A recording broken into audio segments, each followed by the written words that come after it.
So we have our print image sized, and we have it the right resolution on the right format.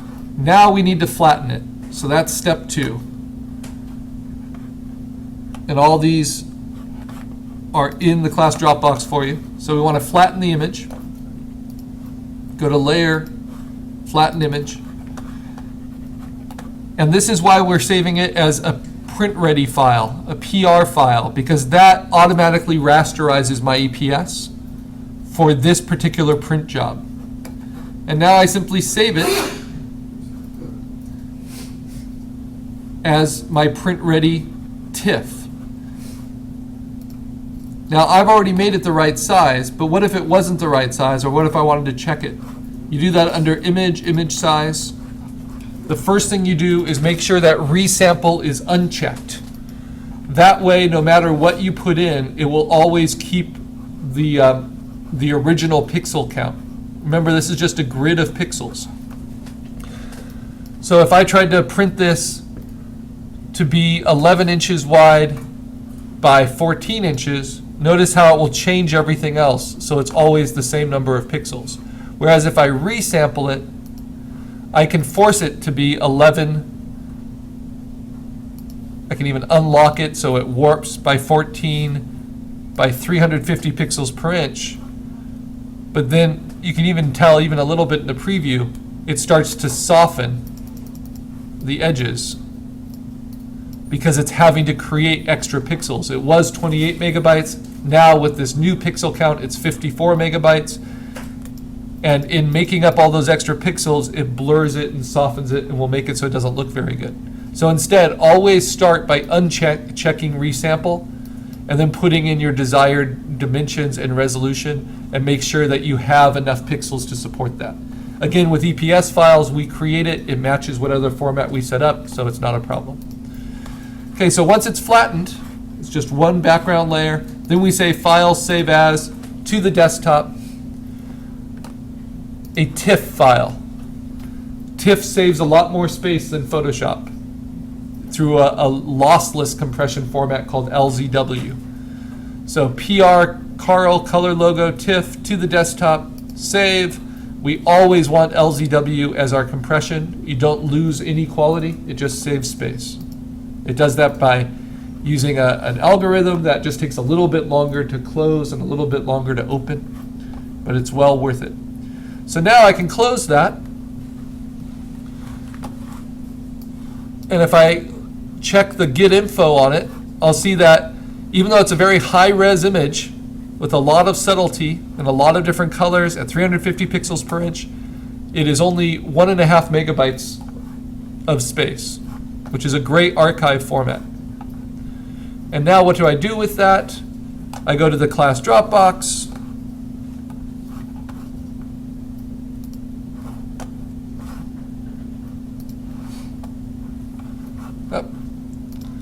Which is here. And open it in a new tab so I don't have to get rid of those directions. So you can download those directions. I go to Digital Art Class Files. I go to Flatten TIFF Files to print. I find a folder with my name on it. I don't have one. So let me create a new folder with my name.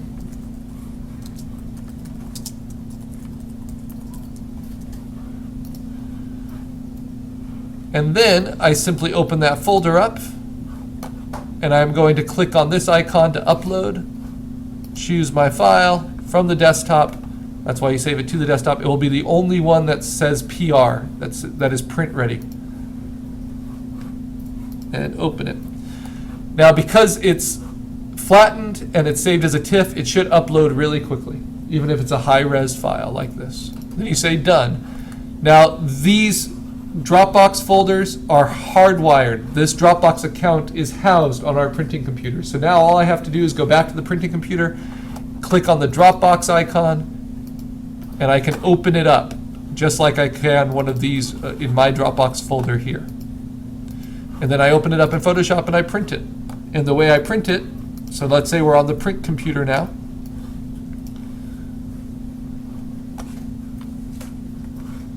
The way I print it is to open it with Photoshop, because TIFFs won't automatically open in Photoshop.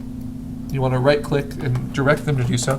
And then we say File, Print, and then we're off to do the print settings on the back computers, which are set up differently on those computers than on this computer. All right, now let's go through that whole process with one of our other assignments. You have to pick your logo and then 2 other assignments from the first half of class.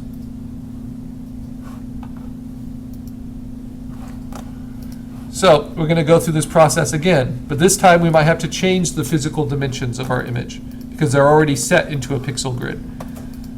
So I'm going to look for my first assignment, my fantasy landscape, or maybe to be a little bit more exciting, my final creaturescape. And my finished assignment there is actually going to be the TIFF. And if I double click it, it will open up just in preview, and I don't want that. I want it to open in Photoshop.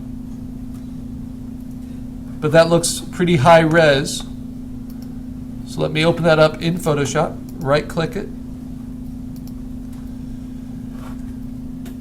Now the reason that the TIFF is my finished project here is because our Photoshop had all of the separate layers for each of these components that made up this composite.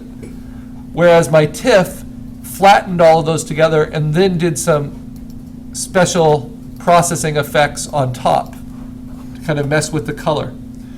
So this is my most finished, highest res,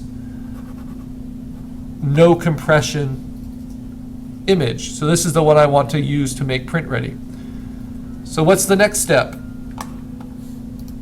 Well, I go to flatten the image. So layer, flatten image. Remember, I'm not going to save it without changing its name because we're going to make this the print ready version. Next, what do? I need to check image size and make sure that the physical dimensions of my image fit comfortably within the matte opening that I want to use. So the matte opening I want for this, I think, is going to be something that fits within 12 by 18. I want this to look as big as it can look, and because I have a lot of good detail, a lot of work here. So I go to image size, and I see what I have. And my original size here, I'm going to uncheck resample so that it keeps these pixels no matter what. And I see it's 16 inches by 10 inches by 350 pixels per inch. That already fits pretty well within a 12 by 18, but it's too big to fit within an 11 by 14, right? But let's say I wanted to fill the entire 12 by 18 window. So let's try making the width 18.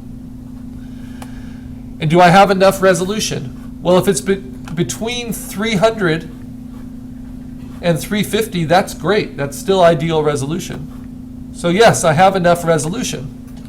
The problem is it doesn't get quite to 12 inches high, right? So if I do that and I say OK,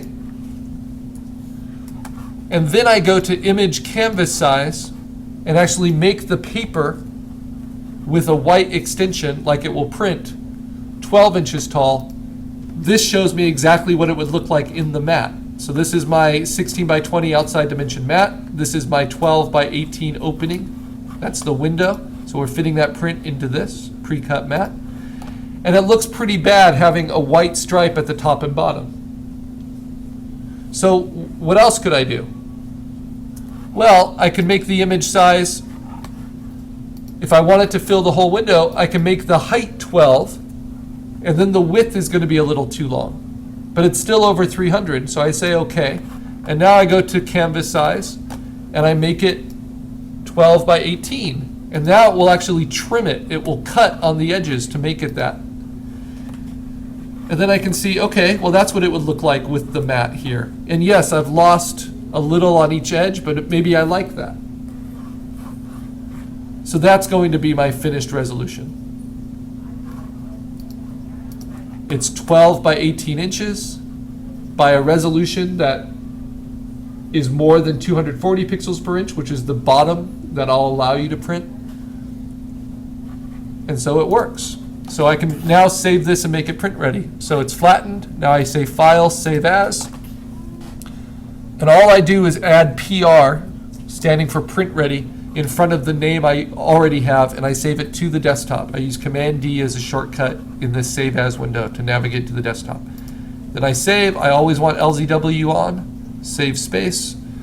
And now this image, which prints 12 by 18, much bigger, what is its final? It's about 30 megabytes. Not bad.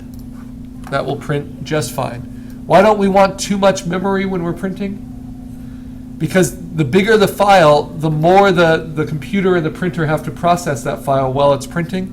And if it gets so big that it has to buffer, like loading a video, then it will actually stop printing in the middle, and then the inks will dry at different rates, and you'll see a break in the color in your final print.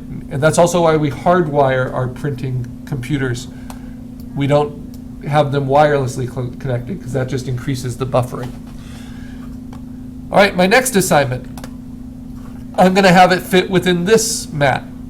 So a 16 by 20 outside, 11 by 14 opening. And for this one, I want it to be, let's say, my cloud assignment. So I open up my documents, I go to assignment 4, and I find the highest resolution finished project, whether it's the PSD or the TIFF. And the TIFF here was just for some color alterations at the end. So let's open that up in Photoshop. And I want it to fit within an 11 by 14 window. So first I'm going to, remember the TIFF just added these kind of color variations to it.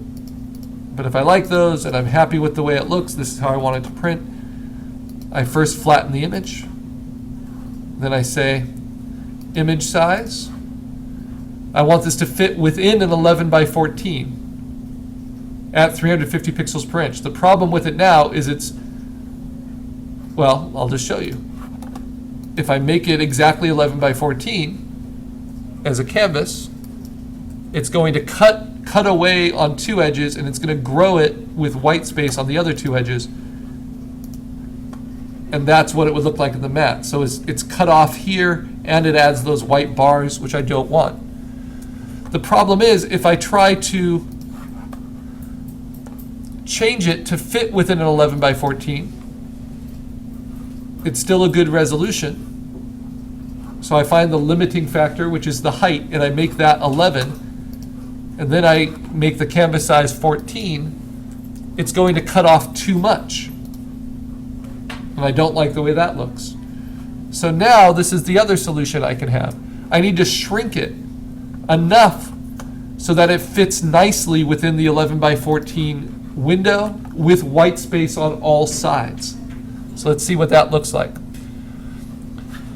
So I still have resample unchecked, and instead of making it 11 by 15, I'm going to see what the limiting factor is, which in this case is the width. Make that 14, and then I have 10 by 14, and realizing that 10 by 14 will give me about half an inch of white space at the top and bottom, I'm going to shrink it to 13 by whatever, so I get a half an inch of white on both sides.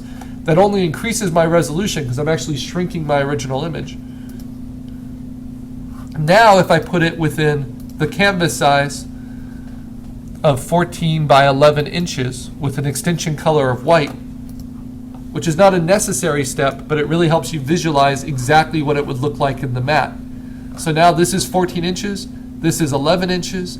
I've built in the white space that I want. It's at the resolution I want.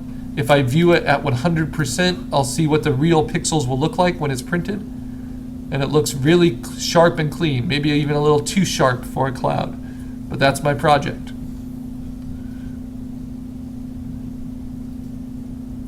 And I'll see all of that detail, even in the smallest aspects of it.